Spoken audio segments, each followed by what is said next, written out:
बिस्मिल्लाहिर्रहमानिर्रहीम। हुजूर सल्लल्लाहु अलैहि वसल्लम का इरशाद है कि 3 आदमियों की दुआ रद्द नहीं होती।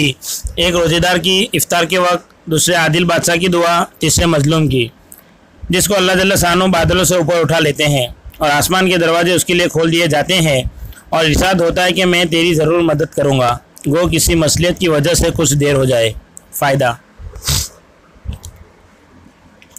दूर मंसूर में हज़रत आयशा रज़ियल्लाहु अन्हा से नकल किया है, जब रमज़ान आता था तो नबी करीम सल्लल्लाहु अलैहि वसल्लम का रंग बदल जाता था और नमाज में इजाफा हो जाता था और दुआएं बहुत आजिज़ी फरमाते थे और खौफ गालिब हो जाता था। दूसरी रिवायत में फरमाती हैं कि रमज़ान के ख़त्म तक बिस्तर पर तशरीफ़ नहीं लाते थे। एक रिवायत में है कि हक़ ताला शानो रमज़ान में अर्श के उठाने वाले फ़रिश्तों को हुक्म फरमा देते थे कि अपनी अपनी इबादत छोड़ दो और रोज़ेदारों की दुआ पर आमीन कहा करो। बहुत सी रिवायत से रमज़ान की दुआ का खुसूसियत से कबूल होना मालूम होता है और यह बेतरद्दुद बात है कि जब अल्लाह का वादा है और सच्चे रसूल का नकल किया हुआ है तो उसके पूरा होने में कुछ तरद्दुद नहीं। लेकिन उसके बाद भी बाज़ लोग किसी गर्ज के लिए दुआ करते हैं मगर वह काम नहीं होता, तो उससे यह नहीं समझ लेना चाहिए कि वह दुआ कबूल नहीं हुई, बल्कि दुआ के कबूल होने के माना समझ लेना चाहिए।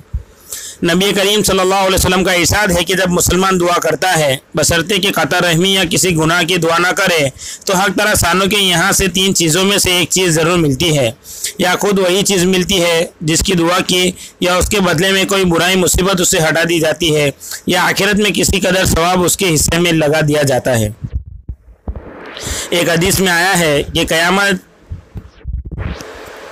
के दिन हक़ ताला शानो बंदे को बुलाकर इरशाद फरमाएंगे कि मेरे बंदे, मैंने तुझे दुआ करने का हुक्म दिया था और उसके कबूल करने का वादा किया था। तूने मुझसे दुआ मांगी थी, वो अर्ज़ करेगा मांगी थी। इस पर इरशाद होगा कि तूने कोई दुआ ऐसी नहीं की जिसको मैंने कबूल न किया हो। तूने फ़ला दुआ मांगी थी कि फ़ला तकलीफ़ हटा दी जाए, मैंने उसको दुनिया में पूरा कर दिया था, और फ़ला गम के दफ़ा होने के लिए दुआ की थी मगर उसका असर कुछ तुझे मालूम नहीं हुआ, मैंने उसके बदले में फ़ला अजर व सवाब तेरे लिए मुतय्यन किया।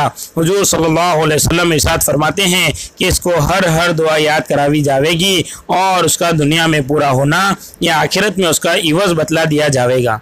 इस अजर सवाब के कसरत को देखकर वह बंदा उसकी तमन्ना करेगा कि काश दुनिया में उसकी कोई भी दुआ पूरी न हुई होती कि यहाँ उसका इस कदर अजर मिलता। गर्ज दुआ निहायत अहम चीज़ है, उसकी तरफ से गफलत बड़े सख्त नुकसान और खसारे की बात है, और ज़ाहिर में अगर कबूल के आसार न देखे तो बददिल न होना चाहिए। इस रिसाले के ख़त्म पर जो लंबी हदीस आ रही है उसे यह भी मालूम होता है कि इसमें भी हक़ ताला शानो बंदा ही के मसाली पर नज़र फरमाते हैं। अगर उसके लिए इस चीज़ का अता फरमाना मसलियत होता है तो मरहमत फरमाते हैं, वरना नहीं। यह भी अल्लाह का बड़ा एहसान है कि हम लोग बसा औकात अपनी नाफहमी से ऐसी चीज़ मांगते हैं जो हमारे मुनासिब नहीं होती।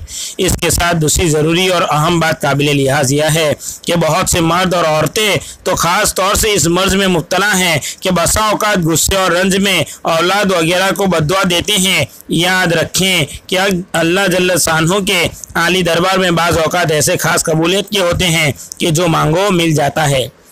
यह अहमक गुस्से में अव्वल तो औलाद को कोसती है और जब वह मर जाती है या किसी मुसीबत में मुब्तला हो जाती है तो फिर रोती फिरती है और इसका ख्याल भी नहीं आता कि यह मुसीबत खुद ही अपनी बद्दुआ से मांगी है। नबी करीम सल्लल्लाहु अलैहि वसल्लम का इरशाद है कि अपनी जानों और औलादों को नीज़ माल और खादिमों को बद्दुआ न दिया करो, मुबादा अल्लाह के किसी ऐसे ख़ास वक्त में वाक़ हो जावे जो कबूलियत का है। बिलखुसूस रमज़ान मुबारक का तमाम महीना तो बहुत ही ख़ास वक्त है, इसमें एहतिमाम से बचने की असद ज़रूरी है। हज़रत उमर रज़ियल्लाहु अन्हु हुज़ूर अकरम सल्लल्लाहु अलैहि वसल्लम से नकल करते हैं कि रमज़ानुल मुबारक में अल्लाह को याद करने वाला बख्शाया है और अल्लाह से मांगने वाला नामुराद नहीं रहता। हज़रत इब्न मसूद रज़ियल्लाहु अन्हु की एक रिवायत में तरगीब में नकल किया है कि रमज़ान की हर रात में एक मुनादी पुकारता है कि एक खैर की तलाश करने वाले मुतवज्जे हो और आगे बढ़, और ए बुराई के तलबगार बस कर और आंखें खोल। इसके बाद वह फरिश्ता कहता है, कोई मगफिरत का चाहने वाला है कि उसकी मगफिरत की जाए, कोई तौबा करने वाला है कि उसकी तौबा कबूल की जाए, कोई मांगने वाला है कि उसका सवाल पूरा किया जाए।